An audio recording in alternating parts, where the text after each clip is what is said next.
Hey,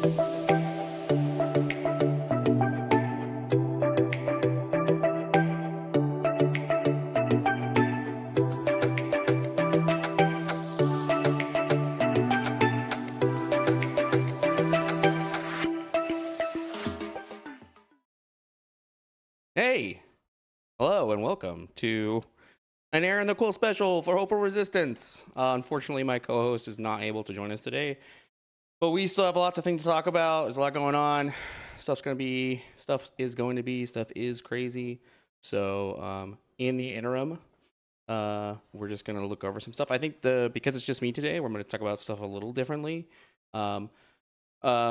Basically, I have like a bunch of news articles we're gonna pick up. We're gonna probably pull up. I have tons of notes from our discussions this week, and but basically what we're gonna try and really be hyper focusing on today's show anyway is this this crackdown in Washington and the use of the National Guard and kind of how all of that is gonna come together. So let's go ahead. I kind of set some stuff up as everybody might know. We joke about it constantly. I am the ipso facto guy that does all of our engineering, so I tried to set things up to be a little more solo friendly than what we would normally do. So one of the things that I went ahead and put together here was a kind of a thing where we can sit and we can look at some of the articles and maybe read through some of this stuff. I have tons of notes. So what we'll probably start with are the notes. So the first, I guess the first note that we want to look at is what's actually going on right now.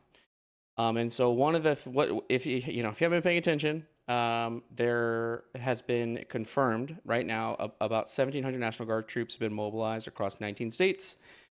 Those states are like Alabama, Arkansas, Florida, Georgia, Idaho, Indiana, Iowa, Louisiana, Nebraska, Nevada, New Mexico, Ohio, South Carolina, South Dakota, Tennessee, Texas, Utah, Virginia, and Wyoming.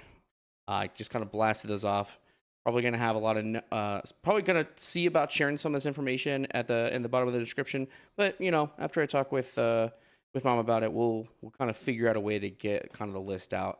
Of course, you can find all this information. It's pretty much everywhere. I mean, you can even see like right here, there's a thing here on the New York Times where they're looking at the Washington crackdown and they're actually like, they're kind of reviewing what the states are doing and what the president's doing and, all of those things kind of all together.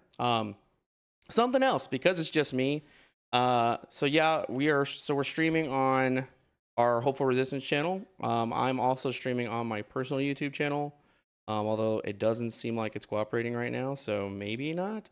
I need to probably go take a look at it, but let's. I thought I had all this set up before I started, and sometimes this stuff never cooperates with me, and it's not really super important, but let's see if I can get it to work here. Okay. Anyway, so and I'm also streaming on Twitch. I was streaming our show on Twitch last time, so it's we're just kind of doing it the same thing this time. Okay, so to go along with that, I know there's a lot of concern that people are having about whether or not this is kind of like the prelude to martial law. And I would say, just kind of based on what me, on like my research and my understanding of how a lot of this is working, I don't think so yet. I say yet because who knows, right? With the current administration, it's a roll of the dice every week. So, but I don't think we're quite at that point yet. Hopefully never, right? As always, hopefully never. Hopefully we never get there.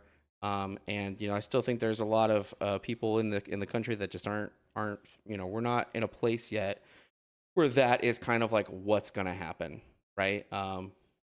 So anyway, there's some other notes that we've got put together here. So right now, these the National Guard is operating under Title 32 authority. Okay, and what that means is that they're going to remain under state governor control, and then so they are not, I guess in effect, they're not being controlled by the president himself, like they're being managed by the governors.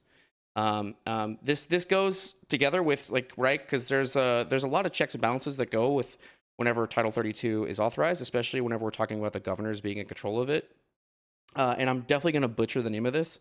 And our legal friend is probably going to hop in. He's going to see. He's going to be all like, "Bro, where did you learn at all how to read this stuff?"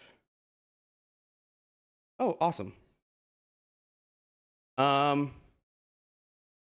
So we have what is called the Posse Comitatus Act. Okay, basically what this does, and we've talked about this before, is it prevents the federal agents like the National Guard from being used as law enforcement. One of the things I talked about in the last episode was, they're being deployed to DC, and mostly what they're doing is they're just like standing guard, like they were in California.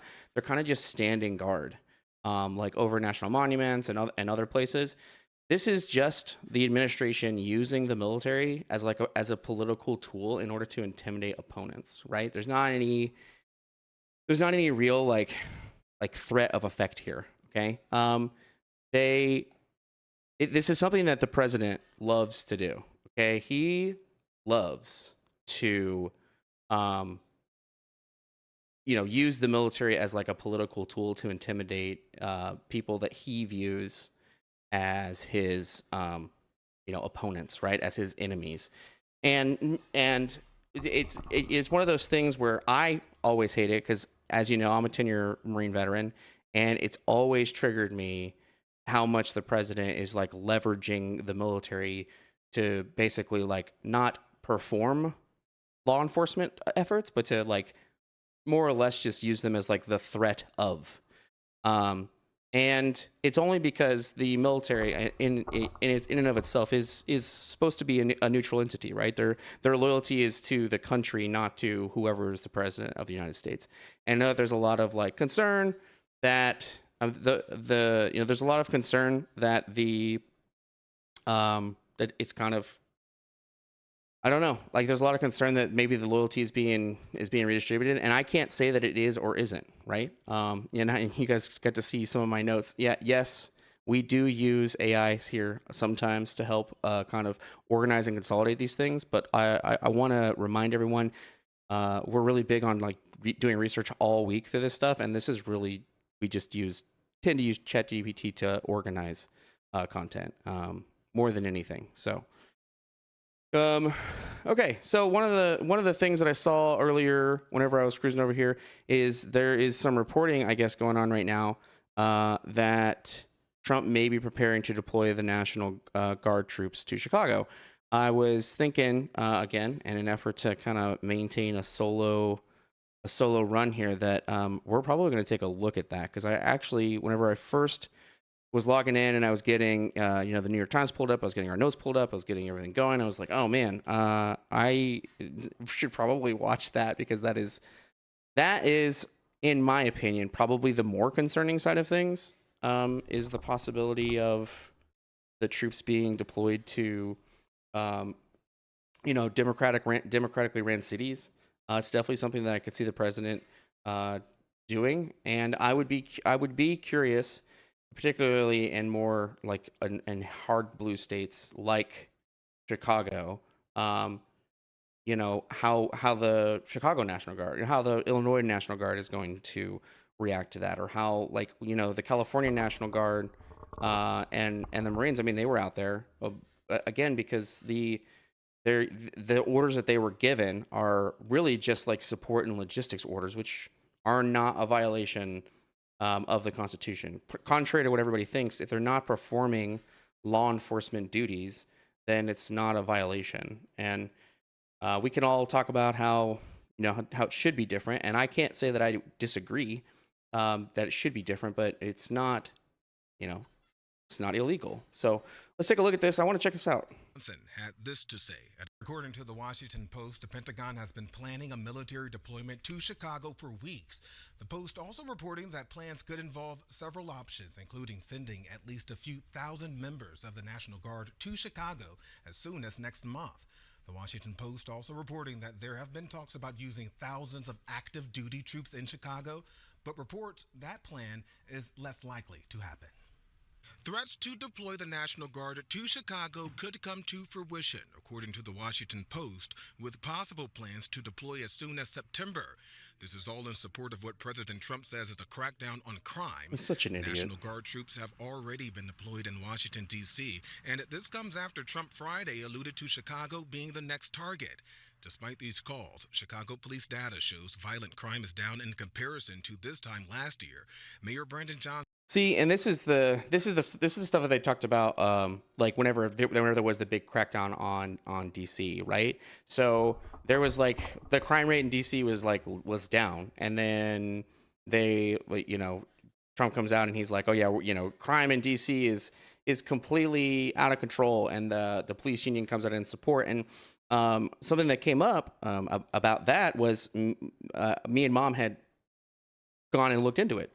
And there was actually a data to support that maybe some of the crime numbers were a little fudged because there were people within the higher chain of command within the DC police that seemed to have been trying to like push to improve crime rates. So they were like altering the way that certain crimes were reported.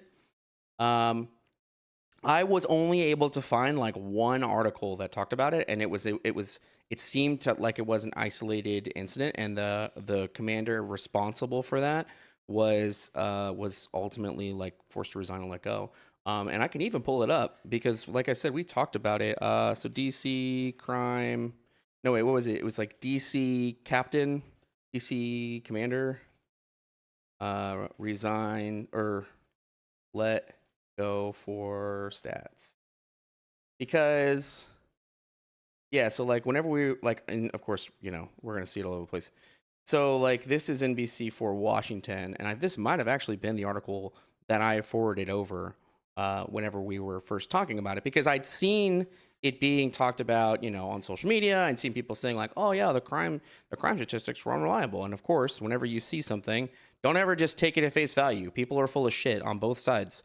Like we on this channel, we try to be full of shit, and I hope that a lot of the content that you're consuming isn't, people being full of shit. But I'm never going to trust someone who is openly MAGA on any talking point that they say, because it tends to either just be a parroted talking point, which I think, you never want to agree with somebody just saying something that they heard somewhere else. It's always really important to make sure that you are having your own due diligence. And yes, you'll hear that on a lot of channels. Do your own research, but like for real. Like, and be willing to trust news sources. I know you thought because Mom was gone, we weren't going to go off into tangent land. We are. That's the show. Because one of the things that I've seen a lot is, they'll say, like, you'll come on to, for example, this one, and you'll read it, and you're like, well, how do you know? Like, well, somebody has to go out and do it, right? Like, I get frustrated whenever I hear that, well, how do you know you can trust that source? I mean, because these people are journalists. Like, like the network that it requires for these stories to get reported is pretty extensive. And while they're not always right, and that's why you don't want to trust any one source, it's just absurd to me how quickly people will tend to like just be like, oh yeah, whatever, I don't believe that, no matter what. If it doesn't come from a source that they themselves are like, oh, I actually trust that one, or if it's a story that they like or don't like. So anyway. So it's a DC police commander is under investigation for allegedly making changes to crime statistics in his district. So the Metropolitan Police Department confirmed Michael Pulliam was placed on paid administrative leave in mid-May. Okay, this happened just a week after Pulliam filed an equal employment opportunity complaint against an assistant chief of the police union. Oh, and the police union accused the department of deliberately falsifying crime data, according to 3 law enforcement sources related to the complaint.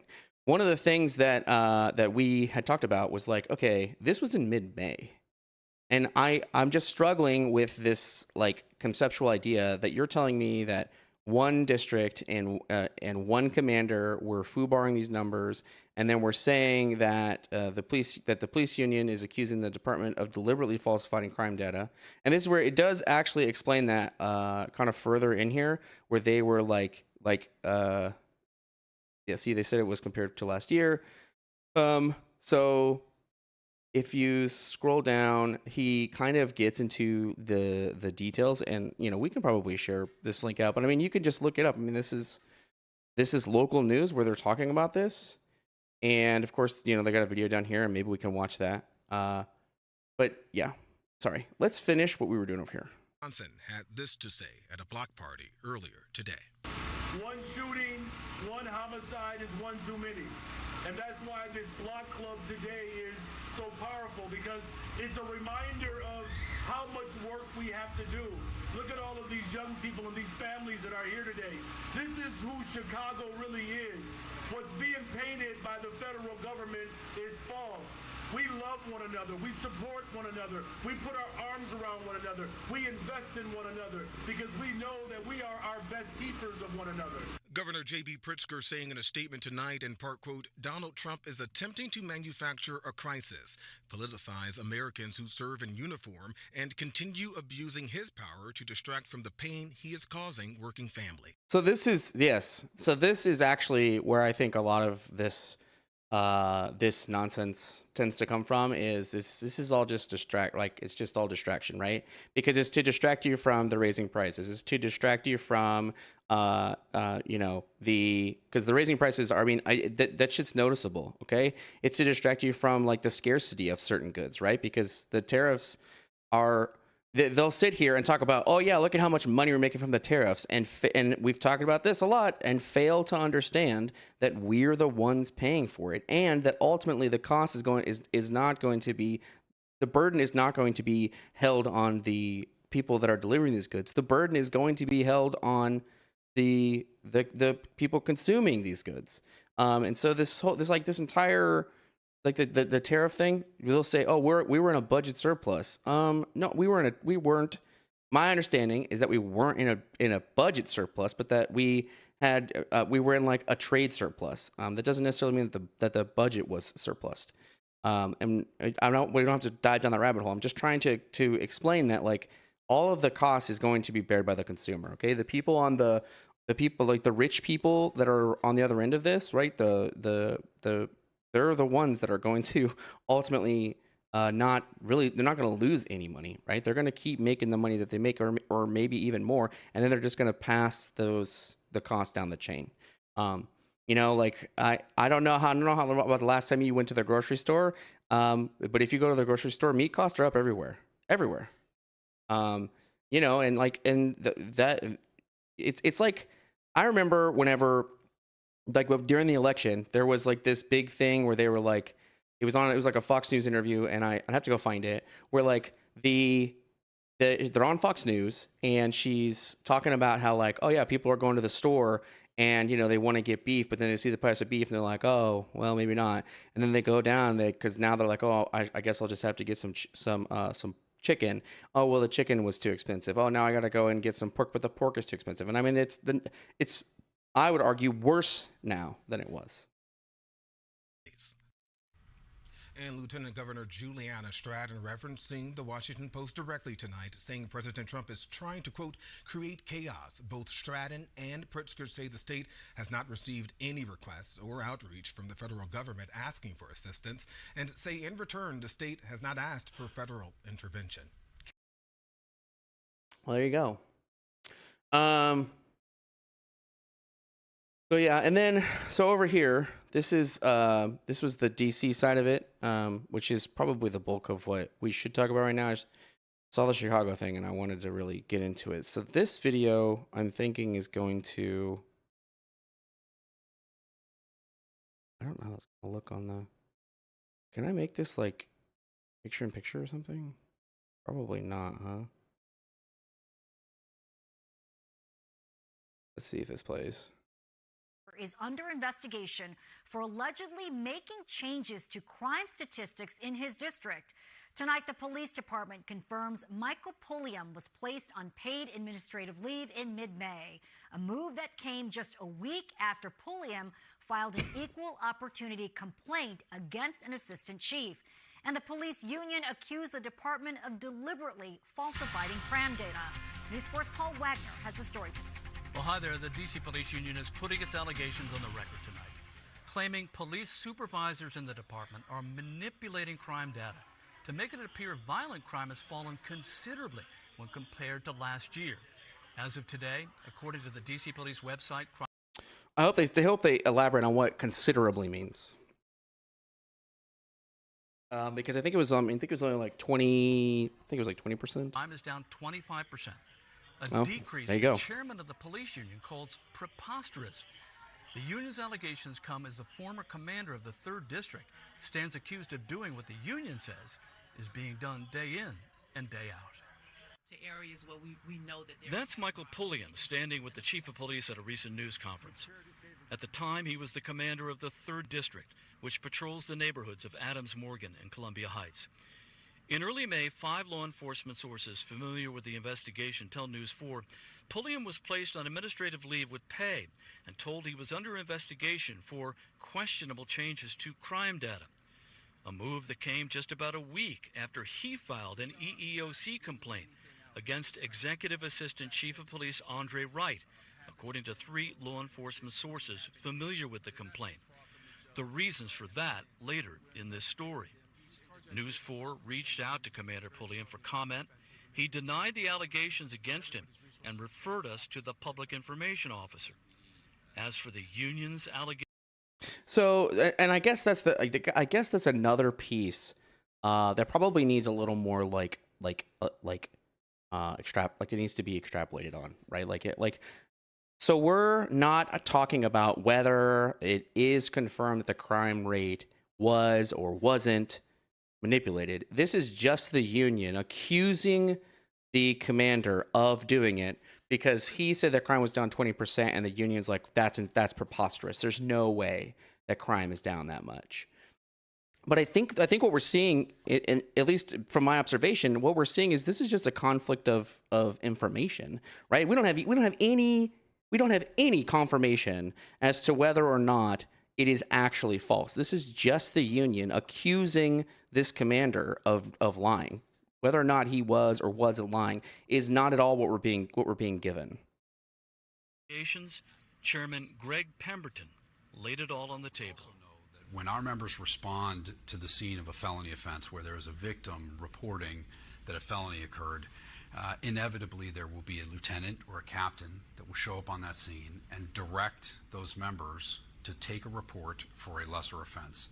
So do we have any, are we just saying, if this is happening, and okay, again, there's got to be some work done here because it is possible that this is 100% true and that they were in fact telling these officers, no, you're going to write it like this. And that wouldn't be crazy if they're trying to get the crime rate to look better than it is.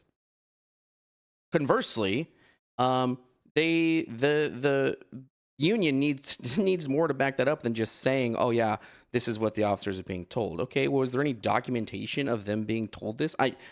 We could maybe assume there is because the commander, was suspended. However, he's suspended pending an investigation. So whether or not it's actually true is not what's being said here. It's just that we're saying that that's what's happening. And then, furthermore, the union, I will say this, sorry.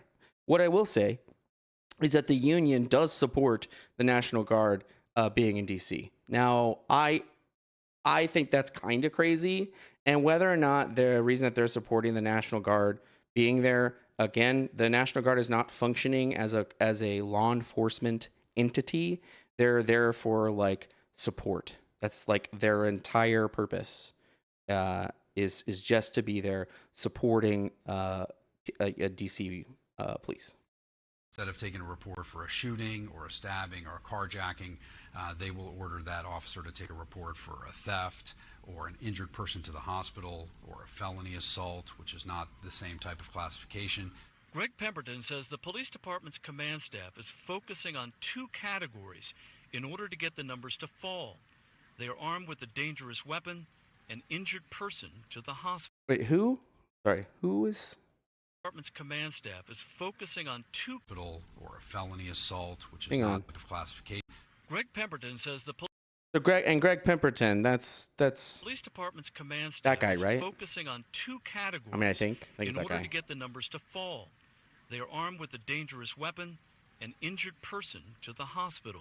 When management officials are directing officers to take reports for felony assault, or if they're going back into police databases and changing offenses to felony assault is not a category of crime that's listed on the department's daily crime stats. It's also not something that's a requirement of the FBI's Uniform Crime Reporting Program. So by changing criminal offenses from, for example, ADW bat or ADW gun to felony assault, that would avoid both the MPD and the FBI from reporting that as a Part 1 or a felony offense. Pemberton says the union has been gathering evidence for some time now by looking at reports and talking with officers all over the city. What we've heard through our members and through members of management that are willing to talk with the union is that this is a directive from the command staff, is that they want to make sure that these classifications of these reports are adjusted over time to make sure that the overall crime stats stay down. So what he just said is probably does give this some merit, right? That the crime stats that we heard, right, that is being reported by the news, it may quite possibly are not the real crime stats, and that crime could quite possibly be much higher than than we've been led to believe. So I think it's probably worth considering that crime in DC was worse than it is worse than what we're hearing, right? Because we keep hearing like, oh, crime is super down in DC. Why did the president take over DC? Well, two things. One, two things can be both things can be true, right? It doesn't have to be mutually exclusive that one or neither of those things is true, right? Crime can be bad, and the president can still be an authoritarian dickhead. They don't have to be those two things don't have to. They're not conflicting with each other. And the other side of this is if the police union is, if they're not, it is their job to push back on higher command. I have a whole other opinion on public unions, but the point is it's their job to push back on higher command. So if they feel like higher command is not allowing the officers to do their job, or they feel like higher command is kind of doing something that's I guess in this that in this case is basically going to like lessen the support, then yeah, maybe they do want to step in and go for it. Maybe that's also why the police union supports the president basically saying, hey, I'm taking over DC. The only side of this that I guess kind of like confuddles me a little bit is that you have all the states sending their troops as well. Now, we could argue it's because the National Guard of DC isn't equipped or isn't big or whatever the case. They don't have the means to provide the logistical support that the National Guard is providing. And I feel like it's worth pointing this out, okay? There is claims online where people are saying things like, hey, the National Guard, being deployed out of 19 states, like that should scare you. And while it's true that they are in fact being, deployed, I want to remind everyone that right now their role is purely supportive. Okay, they're not performing any marshal duties. They're definitely not there for for combative duties. And we don't like it. It goes back to like how they were used whenever they were in California, because like whenever they were deployed in California, it was the same thing. They were just like in California, and they were fucking standing around and not doing anything, and it was still like ICE and LAPD and I think it was all law enforcement, right? It was like FBI, LAPD, ICE. Like these were the people that were actually performing the law enforcement duties. The problem is that all this really does is it just politicizes the military, which is something that I am vehemently against. That is not fucking okay. The military is a neutral entity. Their loyalty is to the country and the Constitution. It's a part of the oath that they take. Okay, they take an oath to follow the orders of the president, but they take an oath to protect the Constitution first. And the order of the oath is significant. And as much as MAGA Republicans love to fucking talk about how, like, oh, they take an oath to follow the orders of the president. Yeah, but they take an oath to the Constitution first. So if the president is violating the Constitution, it is the military's responsibility to be like, no, we're not fucking doing that. But yeah, all right, let's finish. As of last Monday, when we spoke with Pemberton, D.C. crime data shows violent crime was down 28%. Today, the department's website says violent crime is down 25% when compared to... You see how they said that? Well, the department's website says this, but isn't the police union arguing that the website statistics are bullshit? The same time last year, and overall crime is down 8%. That's preposterous. There's absolutely no way crime could be down 28%. Last year, they suggested that it went down 34%. And there's more to the story involving Commander Pulliam. In April, his wife, Captain Rachel Pulliam, was transferred by Chief Pamela Smith from the Youth Division to Midnights in the 7th District. Subsequently, according to 3 sources familiar with the incident and the timing of it all, Executive Assistant Chief Andre Wright ordered Commander Pulliam to pack up his wife's belongings from Youth Division and move them on his own to his wife's new assignment in the 7th District. Sources familiar with the complaint say Commander Pulliam viewed the order as retaliation. 5 law enforcement sources tell News 4 about a week later, Commander Pulliam's police powers were revoked. Now, Chief Smith declined an on-camera interview, but tells News 4 she cannot comment on an ongoing investigation. And as for the claims made by the... That guy is sweating. That is a hot newsroom. Look at that. That poor guy. Union Chief you need to get some water, man. It says the Metropolitan Police Department is committed to upholding the trust and the confidence of the poor public. guy. He's sweating so much. Any irregularity in crime data brought to my attention will be addressed immediately. I do not condone any official reclassifying criminal offenses outside the guidelines set in the MPD policy. Any allegation of this behavior will be dealt with through our internal processes, which will ensure those members are held accountable. I have the utmost confidence in the command staff leadership currently in place across the Metropolitan Police Department. And one other note, we did reach out to Chief Andre Wright, and he declined to comment. All right, so... Oh, wow. Okay, cool. Use press X. Yeah, that's pretty much what this article says. So this goes back to, the president is saying, oh, crime in DC is out of control. And the news, the command staff is saying, like, no, crime's down. And then there's this story, which I was trying to figure out, okay, what is this, his wife being transferred have to do with anything? And then he says retaliatory, and then now he's suspended. So it does kind of feel a little, I guess, weird, but we're not conspiracy theorists here. If it's true that the crime stats are being foobarred, that's an important piece of information. That doesn't change that the president deploying the National Guard is just it's just political theater, right? It's just politicizing the military, not fucking okay. But that doesn't mean that it's not a problem and that crime rates don't need to be brought down. Okay. Excuse me. So, okay. I know there's some other claims going around with all this happening. I just wanted to try to cycle information, out there. Everything that Mom and I have talked about before this episode. Just the general pieces of information, and then ultimately, you're within your own power to get out there and ask the questions, do the research, and we've only been going for like 30 minutes. One of the things that we talk about all the time, if you're concerned about a thing, just don't ever feel like you're powerless to do something about it. Okay, you again, call your reps. We have all the resources that you need to do that. Okay, you can call them, you can write them.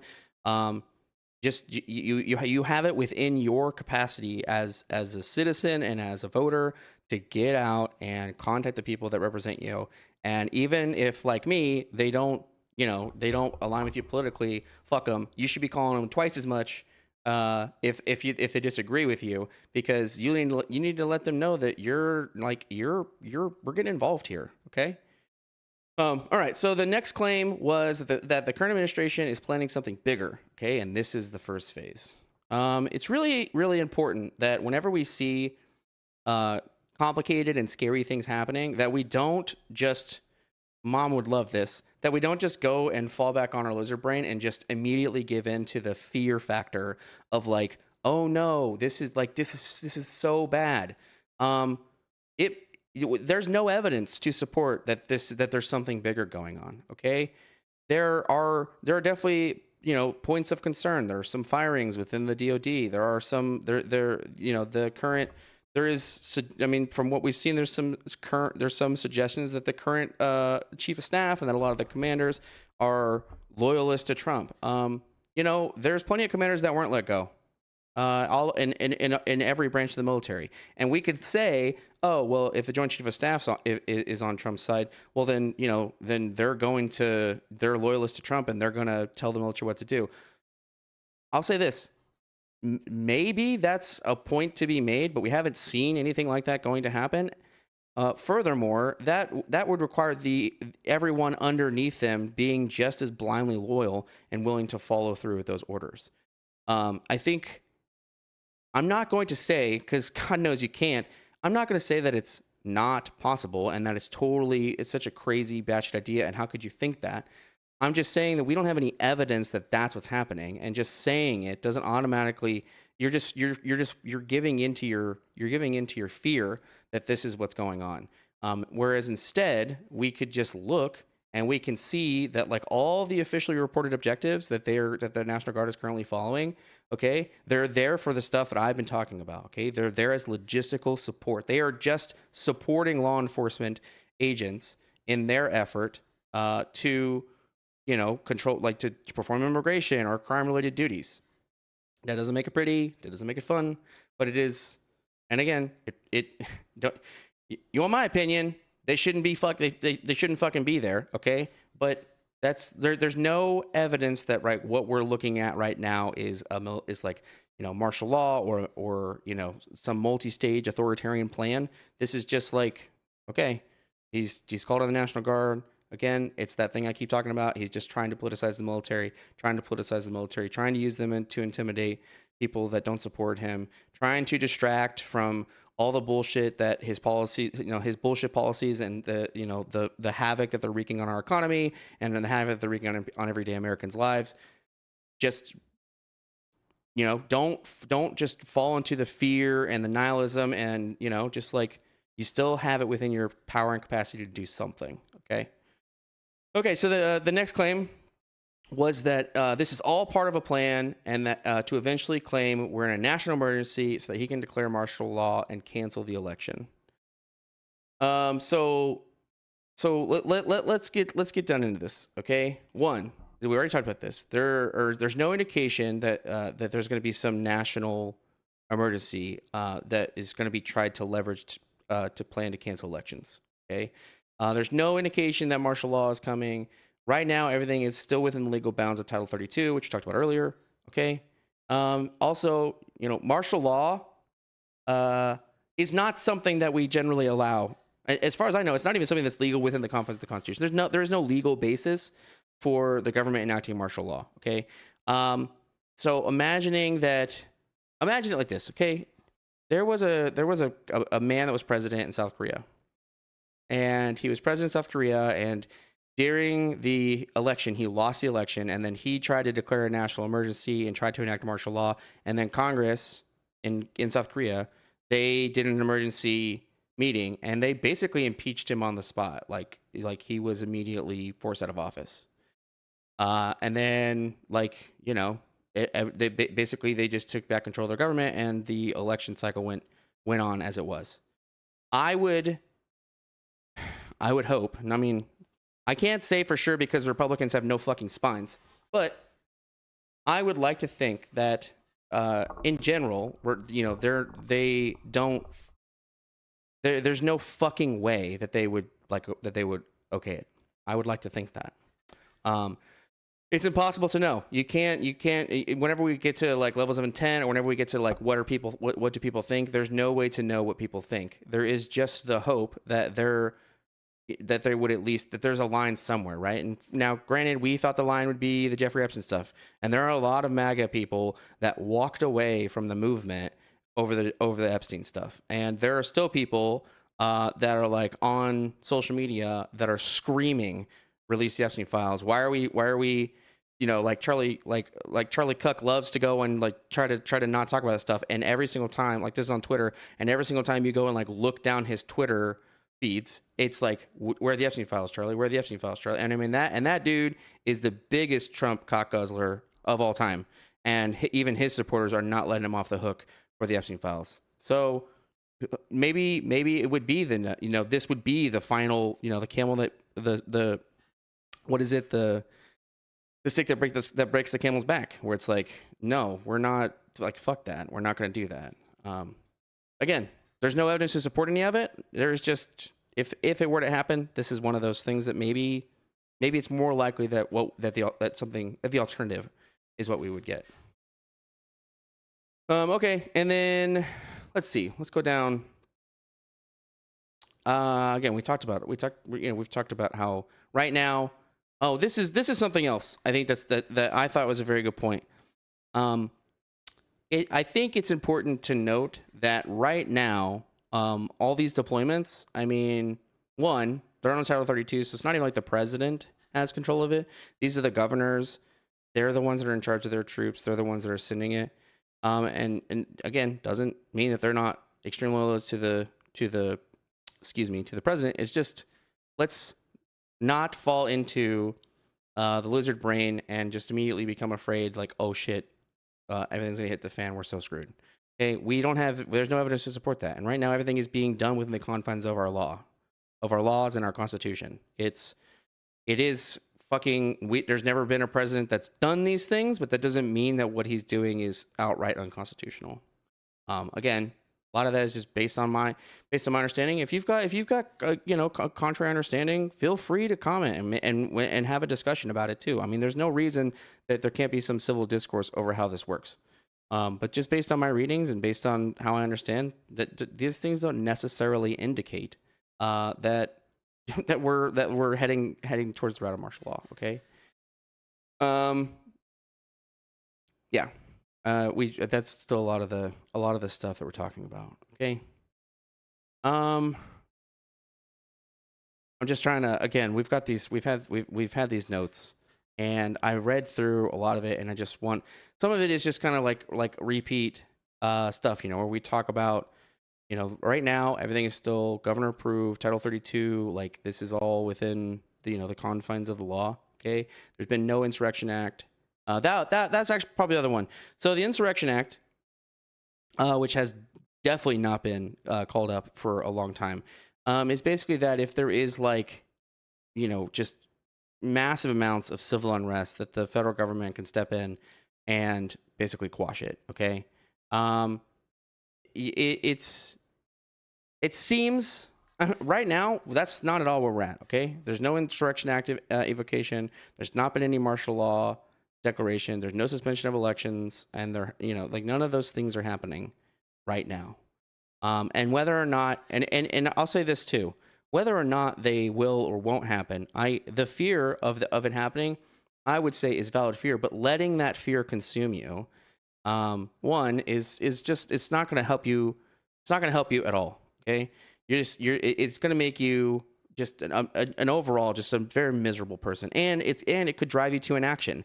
And that's not where we need to be right now. Right now, we need to be trying to push back on these things. And we need to be trying to call up our representatives and be like, hey, what the hell? Why aren't you doing anything? You need to be in there.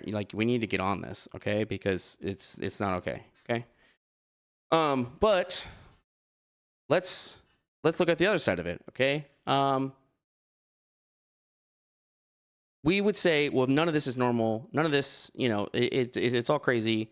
I can't believe he would do this. Let's look back at the entire Trump presidency. None of it has been normal. It's been completely abnormal. the whole time. And if you look at that as like a pattern of behavior, this is just another thing. Like I was saying before, it's just a lot of this is probably just distraction tactics. He doesn't want people talking about the Epstein files. He doesn't want people talking about how the economy is not doing as great as he fired the woman whenever the jobs report was bad. I mean, he talked about how he was going to fix it and everything was screwed, but like nothing was screwed, everything was fine, and he's fucking it all up. And so now he's just doing the next thing to try and get you to not look at the stuff that he's fucking up. Okay. So like we said, that's his track record, right? You talk about anything. You talk about January 6th. You talk about how, whenever they ignored the court order, whenever they tried, which if you remember, that guy got brought back anyway. I mean, if you go down down the track, this is just right up the Trump alley. Okay. He's always openly floated, he's always openly used authoritarian rhetoric. He's an authoritarian. Whether or not he is going to it's going to expand into like into the insanity of like martial law and everything else, we don't see that yet. There's been other presidents that have had authoritarian, I guess not anything like Trump, but they had like authoritarian tendencies, and even they gave up power whenever they finished their presidency. Granted, Trump didn't do that because look at January 6th. God forbid he just couldn't stand the fact that he lost the fucking election. But here we are coming up again, and based on what a lot of people have said, even MAGA people, they don't support him, violating the Constitution and running again, which is a lot of people's concerns. So and then and this is the other thing. This is not just Trump. This is like the administration as a whole. They love to frequently test public reaction. So they do a thing, and then they kind of like wait and see how we respond to said thing, and then based on that response, they walk some of they might walk some of it back. So that all being said, that's why if we're pushing back as citizens and we're calling our representatives and we're screaming and shouting and saying something about it, okay, it's reasonable to conclude that they might pull it back, and the other side of this is they can only keep the National Guard deployed for 30 days, and then after that, it's got like the factors of how it all works has to change. So. Just things to talk about, okay? So let's see.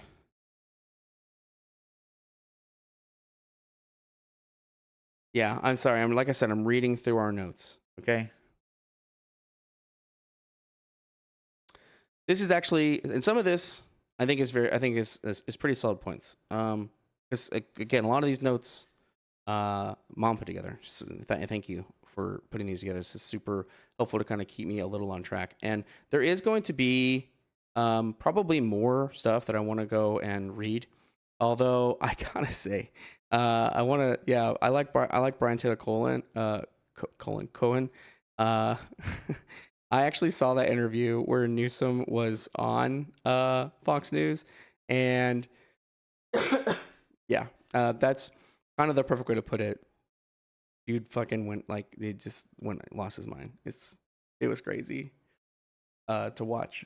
What I love about the Newsom stuff is it is so amusing to me that Newsom is basically, you know what? I have exactly how I want to say this.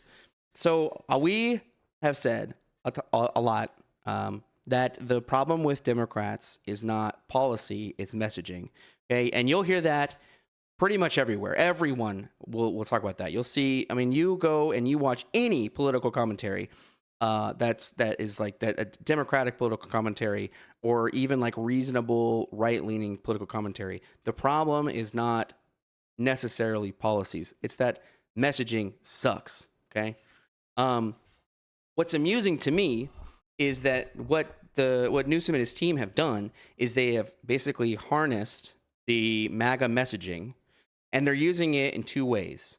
Okay, they're using it to mock, which, you know, MAGA messaging is using it to mock. It's the messaging that it is mimicking is obviously fucking hilarious. The other side of it is that they're using it as to also message.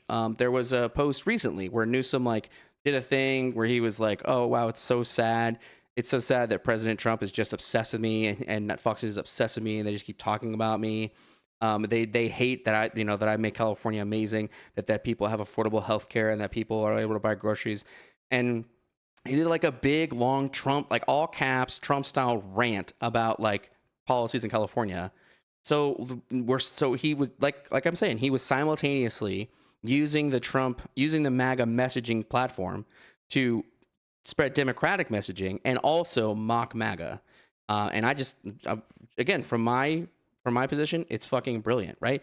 Because anybody that was going to vote for this stuff in general, we already know the policies, and that's why we support Democratic policies. Like that's why we support Democrat policies, is because we already know the policies, so we don't need the messaging. But this new form of messaging has the potential to pull people in and be like, wait, Democrats want to do what?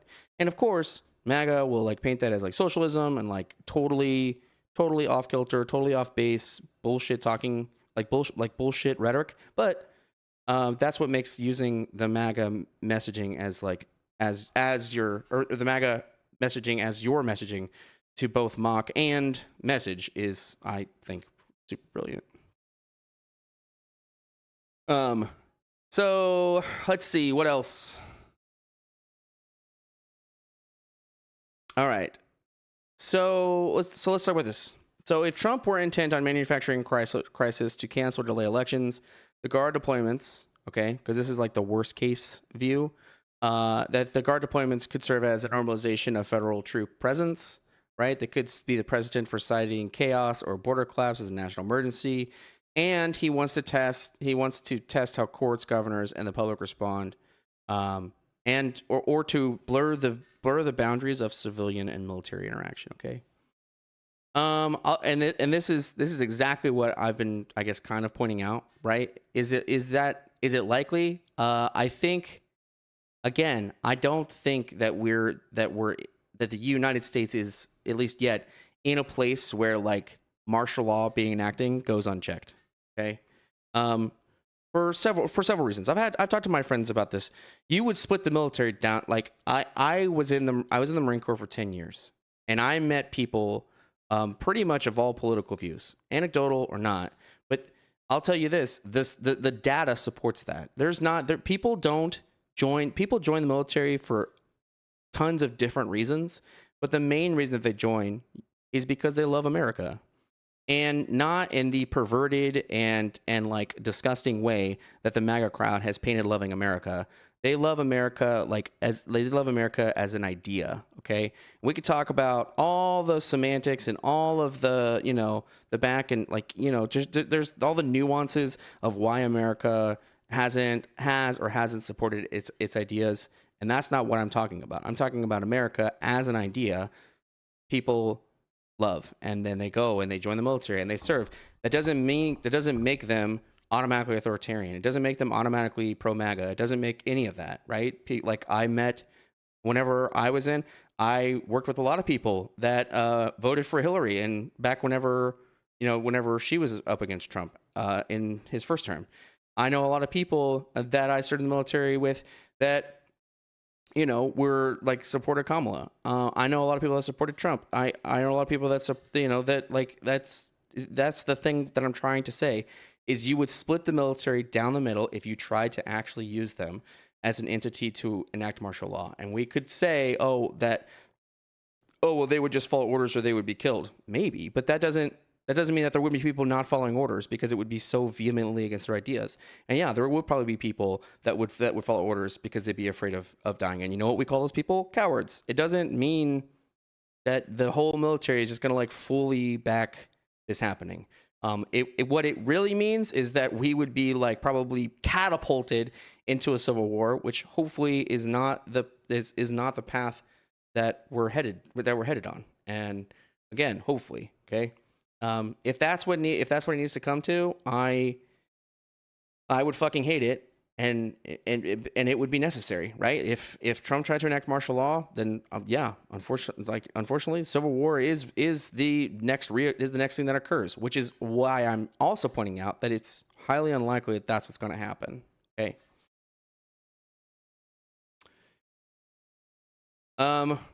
Right now, it looks like what we're probably looking more towards is what we would call a softer authoritarian creep.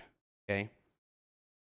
Basically, a lot of what Trump's already been doing, where he is kind of like manipulating our systems as they exist, as a means to kind of like, perform authoritarian actions. Okay. Should we maybe? I mean, I think we could all agree that we should maybe restructure things to make stuff like this more difficult, because it does seem to be at least a little too easy in the way that it's working right now. But there's no way to be sure. I'm sorry.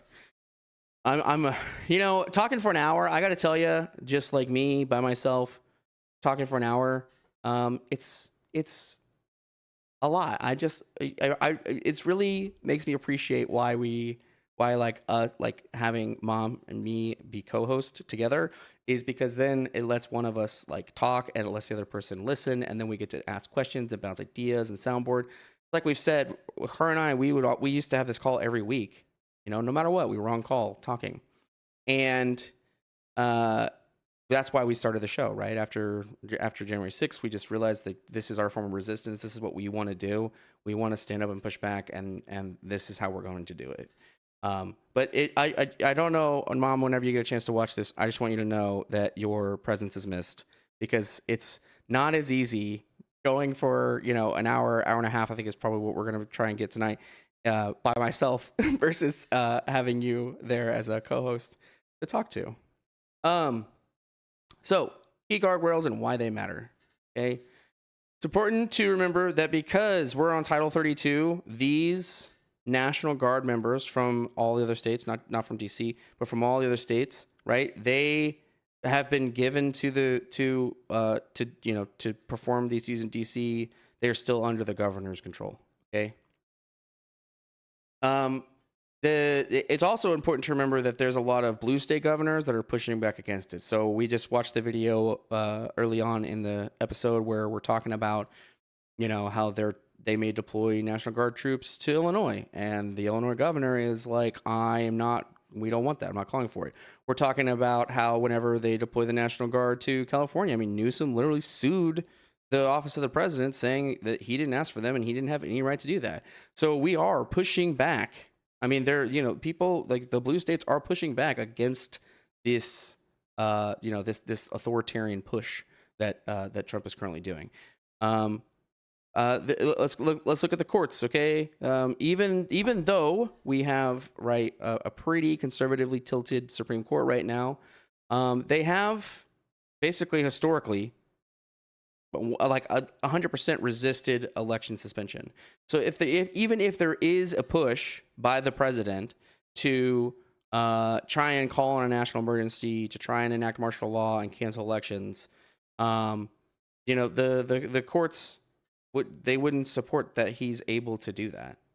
Now, whether or not Trump would listen, that's a whole other question. We're just talking about how it's not like every aspect of our government would just whole ass be like, okay, yeah, that's fine. Okay. I already talked about this, but if we talk about military culture, okay, let me give you the big example. Okay, whenever they called the Marines in to California, and the Marines were doing the same shit the National Guard was. Okay, I actually talked to some guys that were out there, and I mean, they were just fucking standing around at federal buildings, not doing anything. Okay, we had the one instance of a veteran walking through a space that the Marines were told to guard. The Marines detained him.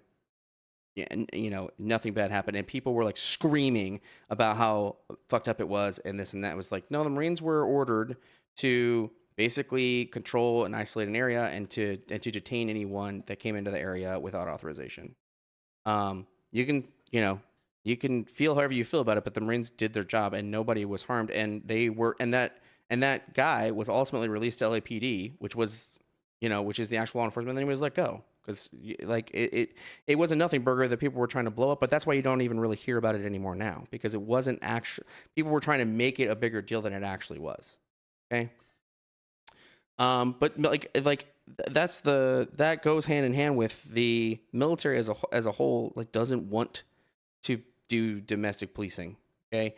As much as the president has tried to push for that, it's been demonstrated that the military is like, that's not what we do. And it's not what you would and again, Trump's a fucking idiot, but it's like his cabinet should know better, right? You don't want your military being used as a police force because they're not trained to be police. They're trained to be combatants. They're trained to fight the enemy. There's people that say, well, Trump's trying to paint the people as the enemy. I can't say that that's not true in some cases. Okay, we just don't have evidence that the military is on board, right? Just because Trump is doing it doesn't mean that the military is like, yeah, the people are the enemy. Okay, because there's another side of it that people aren't looking at, that if Trump tried to do this shit, there could just be a full-blown military coup where the military just comes in and force ejects him out of office. We don't know about where people are actually sitting on some of this, because right now everything is still being done within the confines of the law. Okay, obviously public backlash. Okay, mass martial law would likely trigger nationwide protests, possibly collapse his own political coalition. True. Okay, if we wanted to be realistic, okay, if Trump did actually, and I don't think he would use this language, but I don't know, he's a fucking idiot, so maybe he would. But if he tried to actually say we're enacting martial law in Chicago, you would be hard. I mean, you'll definitely have some of the more crazy, like Charlie Cook and some of those other people that are like him, just being like, yeah, it's about time, Chicago got locked down on. But you probably have a lot of like standard run-of-the-mill MAGA people, like the kind of people that left after the Epstein file incident. You probably have a lot of them going, wait, what? No, we don't do that. Okay, you can't know. I'll admit, you can't know for certain. It just seems highly unlikely to me. Okay.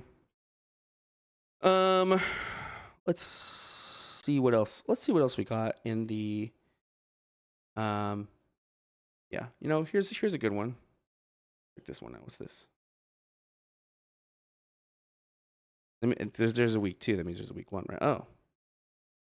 No, I'm not gonna restart my computer. You're crazy. This is insanity. I'm trying to see if like maybe there's like a slip up and like I have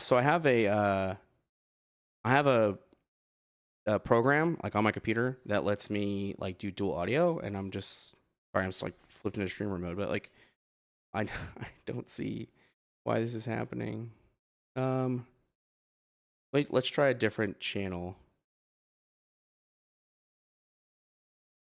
Maybe it's just YouTube. All right, let's do this. We are going to close this and this. We're trying to open up another one here. And let's...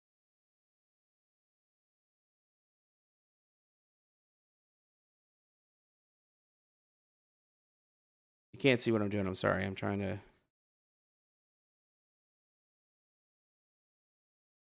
Well, I guess, you know what? I guess we're not watching any more YouTube because it wants me to whole ass restart my computer, which is really, really unfortunate. It's probably because I was having the window capture try to do this instead of trying to do it, I guess through a more legitimate means. So it's really unfortunate that we can't watch any more YouTube because I was kind of enjoying having YouTube as the fallback. But you know what? We're at the hour. Usually we only run the show for an hour. Again, I know some of you probably just jumped into the stream, but we're gonna shut her down. First solo episode, tune in next week. We'll be back. Hopefully, Mom will be back in. We'll jump back on some of these hotter topics. Let me switch back over here, and we'll get back into it. The thing that we always say, okay. First, remember all the tools that you have at your disposal. Okay. You've got so many ways that so many things that you can get involved in. There's never like a wrong thing to get involved in. Okay. If you're not checked it out or not even heard of it, check out the 5 Calls app. Okay. The 5 Calls app, it's just an app you have on your phone. Okay. And it literally, like, you just say where you live. And then it gives you a list of who your representatives are, and it gives you contact information for them. Further than that, it gives you, if you're not sure exactly what you want to call about, it gives you it gives you basically things that you can call about. Like, if you want to call about, for example, you want to call about what's going on in DC right now, it's one of the topics. So you can go and you can pull that up, and it'll give you a script. It'll say, hey, hello, my name is, XYZ. I am calling about the law enforcement, the deployment of the National Guard to DC. I want, and it'll give you everything that you need to say, and you can just sit there and read it. You can call if you call during office hours, someone will take your call. So you'll talk to a real person. If you call after office hours, it will send you to a voicemail.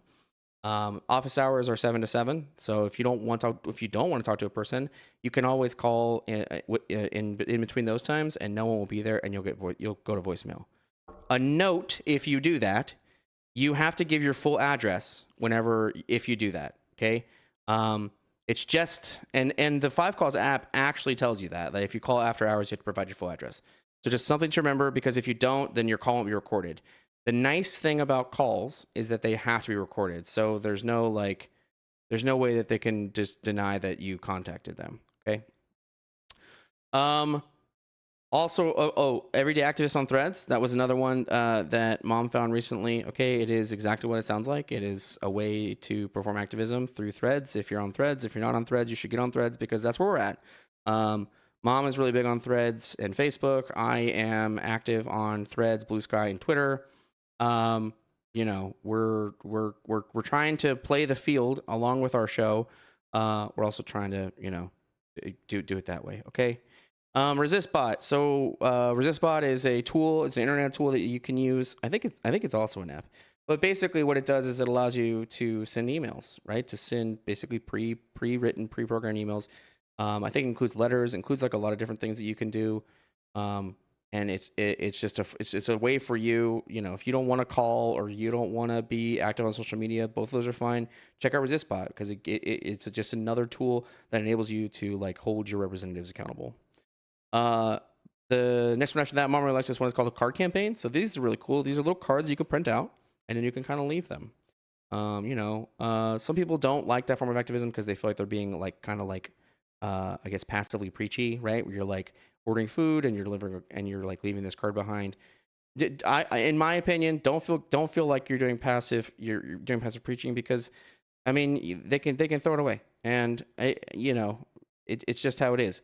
Alternatively, it does give you cards that you can give to people. So if you find yourself in a situation where you hear someone having a conversation and you might have the card for it, you can be like, hey, actually, and then you can hand that card out to people.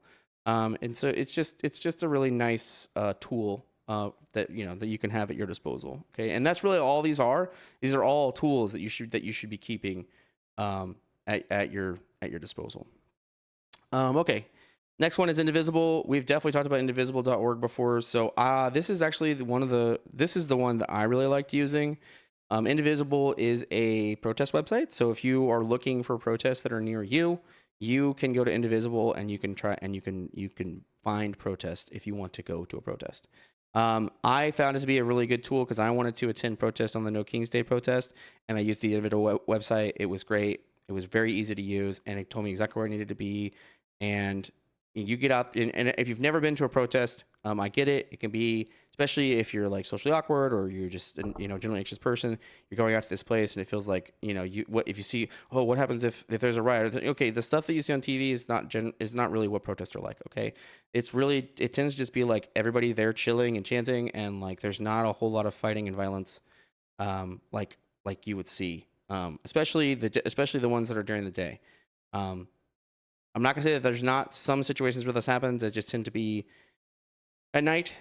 So most of the protests that you can generally attend are happening during the day, and they have set times because of permitting and all that stuff. And then you can get out there and you can protest and you can be involved and you can be around like-minded people. And I can just tell you from personal experience, it is like spiritually charging. Okay, to just be surrounded by people that are just as passionate as you, to be out there standing against what they feel is not right and not okay. So I highly encourage you checking out indivisible.org.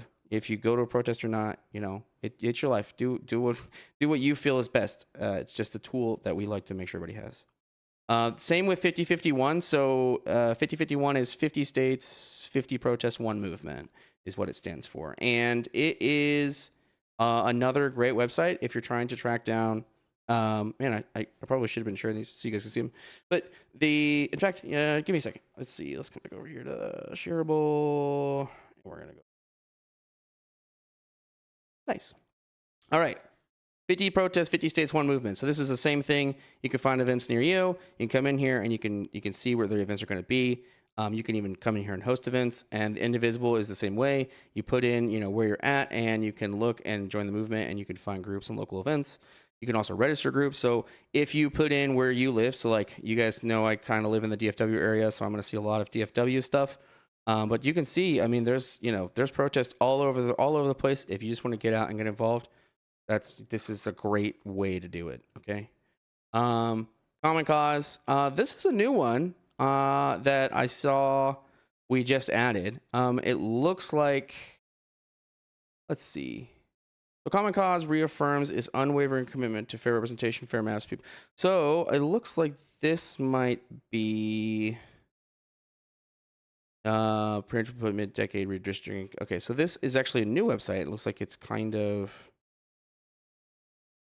basically against gerrymandering, which I don't think I've ever met like a person that's like, yeah, go gerrymandering. Like, it seems like in general we're all pretty against gerrymandering, regardless of your political affiliation. It seems like everybody kind of hates it. So the thing with like Texas and California and Trump's trying to get Florida or some other state to do it, and then now some of the other blue states are pushing back, and it's causing all this this huge back and forth of things. It's definitely like all of it.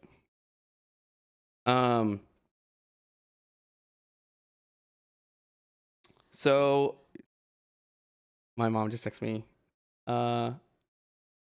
Yeah, we're doing good. Okay, let's talk about a couple of news sources. We don't talk about this much. So obviously AP News tends to be really good. We like PBS, Guardian. I like New York Times.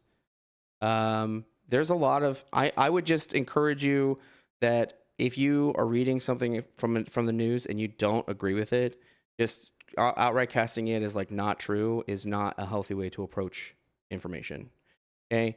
And people will say, well, how do you know? Well, I mean, I'm not going to fucking go out and do it. Like, I'm not going to go out and do the journalistic work. Someone has to do it. And so it's just foolish to me that someone would be, well, how do you know? Because someone went out and found the information. Like that's it. That's all I need to know. So just don't be afraid to look around. There's tons of places to look. I also like if you are a busy person and it's really difficult for you to get out there, one of the other places that you can go check out is, where are you at? Is What the Fuck Happened Today. So this is run by a really great guy. His name is Matt Kaiser. He gives these really great, like kind of 1-sentence breakdowns of the whole day. And then he deep dives it and provides sources for everything. Okay. And yes, right now it's mostly about what's going on politically, but I mean, it's got a ton of information. And then of course he's got like these. I love these little notable sections. So this is about stuff that isn't necessarily directly related to what it is that that might be the big report of the day, but it does give you like even more information. So highly encourage you to go check it out. It's great stuff. So all that being said, you know, we've been trying to push these for 2 hours. Fortunately, Mom couldn't make it today, so I've just been running. I'm running the show. This is the AaronTheQuill Solo Special. If you're just tuning in, you know, go back and watch it, and let us know what you think and your comments. And please check us out at Hopeful Resistance on YouTube. AaronTheQuill is my personal channel. I do have the Hopeful Resistance on here, but most of my main channel stuff is like gaming related. I still like to talk about culture, life, and politics, but most of it is just me playing video games with my friends, or just playing video games in general, or sometimes I post I post content from the games that I'm playing. You know, if you want to see a lot more of the political content, Hopeful Resistance is the bulk of the political content that we look at. So, with that being said, thanks for coming, and we will see you guys next time.